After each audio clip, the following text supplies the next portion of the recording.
زوجہ سے جو ہم بستری ہے وہ صرف اسی راستے میں جائز ہے جس سے اولاد ہوتی ہے، کیونکہ عورت کو اللہ نے بنایا ہے نسل بڑھانے کے لیے. تو کوئی بھی ایسا ہم بستری کا طریقہ اختیار کرنا جو نسل بڑھانے کا ذریعہ نہ ہو، یعنی وہ نیچرل نہ ہو، تو وہ حرام ہے. تو اس میں اللہ نے یہ حکم دے دیا. تو اس سے صاف یعنی حدیث سے بھی پتہ چلتا ہے اور تمام فقہاء کا اجماع بھی ہے اس آیت کی روشنی میں کہ مسئلہ تھوڑا حیا کے خلاف ہے، لیکن میرا خیال ہے بتانا ضروری ہے کہ پچھلے راستے سے عورت سے ہم بستری کرنا بالکل حرام ہے، ناجائز ہے. اور نبی صلی اللہ علیہ وسلم کی اس پہ بہت شدید لعنت ہے، بہت شدید وعید ہے. تو یہ بالکل اللیگل ہے اسلام میں کہ عورت کے پچھلے راستے سے اس سے ہم بستری کی جائے. جو لوگ لڑکوں سے بدفعلی کے عادی ہوتے ہیں ان کو یہ ایک چسکا لگ جاتا ہے، تو یہ حرام ہے، ناجائز ہے، کیونکہ اللہ نے بتا دیا کہ یہ تمہارے لیے بمنزلہ کھیت. مفتی طارق مسعود کے بیانات کے لیے طارق مسعود آفیشیل کو سبسکرائب کریں. طارق مسعود آفیشیل.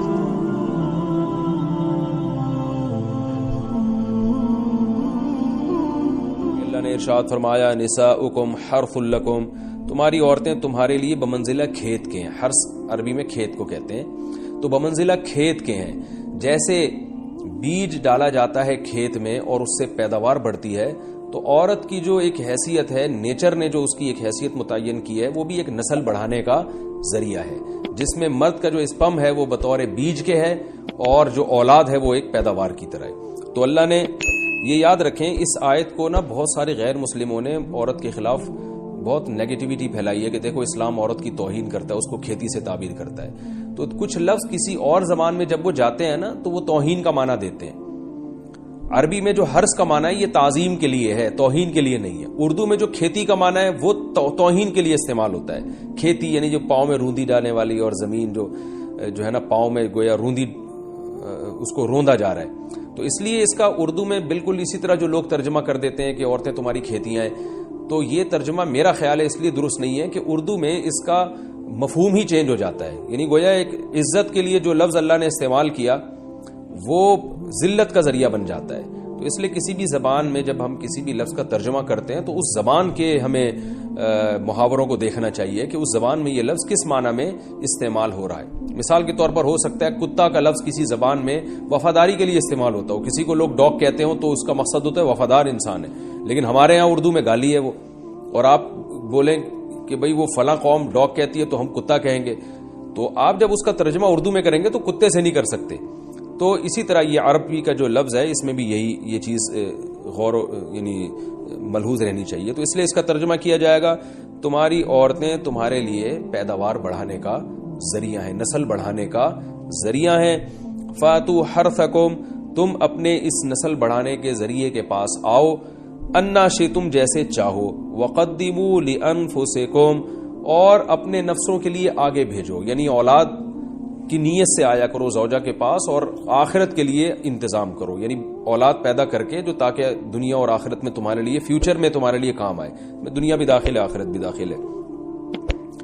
تو اس آیت کا بھی ایک شان نزول ہے کہ صحابہ کرام تو چونکہ جو خواتین تھیں مکہ میں صدیوں سے وہ لوگ آباد تھے، ان کے سفر خاص طور پہ عورتوں کے سفر بہت ہی کم ہوا کرتے تھے. تو جب ہجرت ہوئی ہے اور جو ہے ہجرت کر کے بہت ساری صحابیات مدینہ آئی ہیں، تو مدینہ میں ان کے نکاح دوسری قوموں میں ہوئے، پھر انصار صحابہ سے بھی ہوئے. تو چونکہ تقویٰ تھا ان خواتین میں، للہیت تھی، تو بعض جگہ ایسے واقعات ہوئے کہ میاں بیوی کے جو آپس کا ریلیشن ہوتا ہے، ظاہر ہے وہ ہر قوم میں اور ہر جو ہے شخص کا مزاج دوسرے سے مختلف ہوتا ہے. تو بعض مردوں نے اس طرح سے اپنی زوجات کے ساتھ ہم بستری کی کہ ان خواتین کو پھر اشکال ہوا کہ پتہ نہیں اس طرح سے ہم بستری کرنا جائز بھی ہے یا نہیں ہے. تو انہوں نے نبی صلی اللہ علیہ وسلم سے یہ مسئلہ پوچھا کہ یا رسول اللہ، ہمارے شوہر ہمارے پاس اس طرح سے آتے ہیں تو کیا یہ جائز ہے یا نہیں. تو ان کے سوال کو بھی مبہم رکھا گیا اور قرآن نے اس کے جواب کو بھی کنایتاً بیان کیا، کیونکہ مسئلہ بظاہر حیا کے خلاف ہے. تو قرآن جب بھی کوئی ایسی بات ہوتی ہے تو اشارتاً کنایتاً اس کا تذکرہ کر دیتا ہے تاکہ مسئلہ بھی واضح ہو جائے، کیونکہ ظاہر ہے اس کی ضرورت تو قیامت تک آنے والے انسانوں کو پڑ سکتی ہے نا. یہ تو ہر میاں بیوی کا اپنا ایک ذاتی مسئلہ ہوتا ہے کہ ہمیں کس طرح سے پرمیشن ہے، کس طرح سے پرمیشن نہیں ہے. تو اللہ تعالیٰ نے بھی اشارتاً ہی اس حکم کو قرآن میں بیان کر دیا، اور قرآن میں اس لیے بیان کیا کہ تاکہ اس میں کوئی اجتہادی اختلاف کی گنجائش نہ رہے۔ تو اللہ نے قرآن مجید میں بیان کیا، فرمایا نساؤکم حرث لکم، تمہاری جو ازواج ہیں، تمہاری جو بیویاں ہیں، وہ تمہارے لیے بمنزلہ کھیت ہیں۔ کھیت کا مطلب کیا ہوتا ہے؟ پیداوار بڑھانے کا ذریعہ۔ تو اس میں سب سے پہلا مسئلہ تو قرآن نے یہ بیان کر دیا کہ زوجہ سے جو ہم بستری ہے وہ صرف اسی راستے میں جائز ہے جس سے اولاد ہوتی ہے، کیونکہ عورت کو اللہ نے بنایا ہے نسل بڑھانے کے لیے۔ تو کوئی بھی ایسا ہم بستری کا طریقہ اختیار کرنا جو نسل بڑھانے کا ذریعہ نہ ہو، یعنی وہ نیچرل نہ ہو، تو وہ حرام ہے۔ تو اس میں اللہ نے یہ حکم دے دیا۔ تو اس سے صاف یعنی حدیث سے بھی پتہ چلتا ہے، اور تمام فقہاء کا اجماع بھی ہے اس آیت کی روشنی میں کہ مسئلہ تھوڑا حیا کے خلاف ہے، لیکن میرا خیال ہے بتانا ضروری ہے کہ پچھلے راستے سے عورت سے ہم بستری کرنا بالکل حرام ہے، ناجائز ہے، اور نبی صلی اللہ علیہ وسلم کی اس پہ بہت شدید لعنت ہے، بہت شدید وعید ہے۔ تو یہ بالکل اللیگل ہے اسلام میں کہ عورت کے پچھلے راستے سے اس سے ہم بستری کی جائے۔ جو لوگ لڑکوں سے بدفعلی کے عادی ہوتے ہیں ان کو یہ ایک چسکا لگ جاتا ہے، تو یہ حرام ہے، ناجائز ہے، کیونکہ اللہ نے بتا دیا کہ یہ تمہارے لیے بمنزلہ کھیت کے ہیں۔ تو اس میں قرآن نے وہ جو سوال تھا نا اس کی طرف اشارتاً جواب دے دیا، اور آگے فرمایا فاتو حرثکم، تم اپنے کھیت کے پاس آؤ، یعنی پیداوار بڑھانے کا جو ذریعہ ہے اس جگہ کی طرف آؤ، انا شئتم، جیسے چاہو، یعنی باقی جس طرح سے تم چاہو زوجہ سے ہم بستری کر سکتے ہو، اس میں کوئی خاص طریقہ متعین نہیں ہے۔ میاں بیوی کا ایک دوسرے سے کوئی پردہ نہیں ہے، ہن لباس لکم وانتم لباس لہن، یہ دونوں ایک دوسرے کے لیے لباس ہیں۔ تو اس میں طریقہ کار کوئی بھی ہو سکتا ہے، کسی بھی طرح سے کرنا چاہو ایک دوسرے سے لطف اندوز ہو سکتے ہو، لیکن فاتو حرثکم، آنا موضع حرث میں ہے۔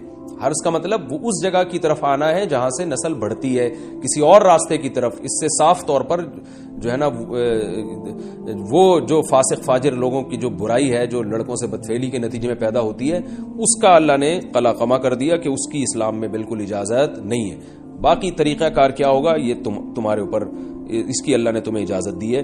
وَقَدِّمُوا لِأَنفُسِكُمْ، اور چونکہ بار بار حرث کا تذکرہ ہو رہا ہے کہ نسل بڑھانے کا، تو اس لیے اللہ نے فرمایا کہ قدموا لانفسکم، اپنی ذات کے لیے فیوچر میں انتظام کرو۔ قدموا کا مطلب آگے بھیجو اپنی ذات کے لیے سرمایہ۔ کیا مطلب؟ کہ جب زوجہ سے ہم بستری کرو تو نیت اولاد کی ہونی چاہیے، تاکہ وہ اولاد دنیا میں بھی اور آخرت میں بھی تمہارے لیے ذخیرہ بن جائے۔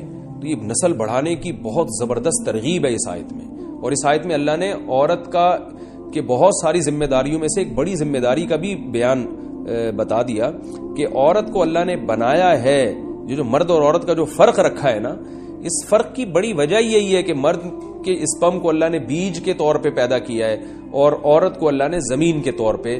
تو بیج اور زمین کے ملاپ کا بنیادی مقصد ہی نسل بڑھانا، پیداوار بڑھانا ہوتا ہے، نہ یہ کہ نسل روکنا۔ آج فیملی پلاننگ والوں نے اس آیت کی دھجیاں اڑا دی ہیں، اور جو پوری دنیا میں ایک بےہودہ قسم کی تحریک چل رہی ہے، یہ آیت بالکل اس کی نفی کر رہی ہے۔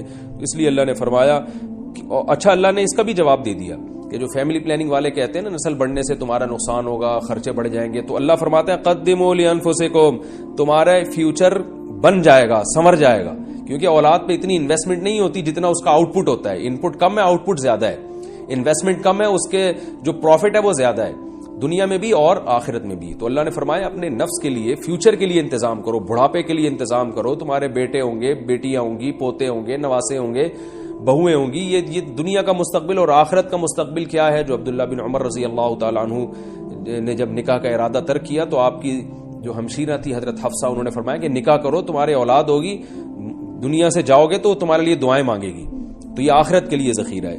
تو اس لیے اللہ نے فرمایا کہ آخرت کے لیے ذخیرہ کرو، واتقوا اللہ، اور اللہ سے ڈرو، واعلموا انکم ملاقوہ، اور جان لو کہ تم نے ایک دن اللہ سے ملاقات کرنی ہے۔ تو جتنے حکام اللہ نے تمہیں اس آیت میں دیے ہیں ان تمام حکام کو تم نے فالو کرنا ہے۔ وبشر المؤمنین، اور ایمان والوں کو خوشخبری سنا دیں۔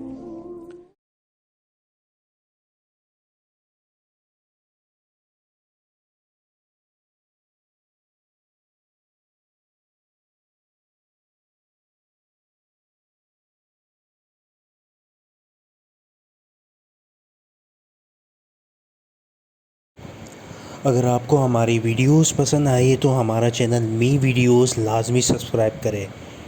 نوٹیفیکیشن کے لیے بیل آئیکن پر ضرور کلک کریں تاکہ ہر ہماری نیو اپلوڈ ویڈیو آپ کے نوٹیفیکیشن بار پہ اس کا نوٹیفیکیشن آ جائے۔ شکریہ۔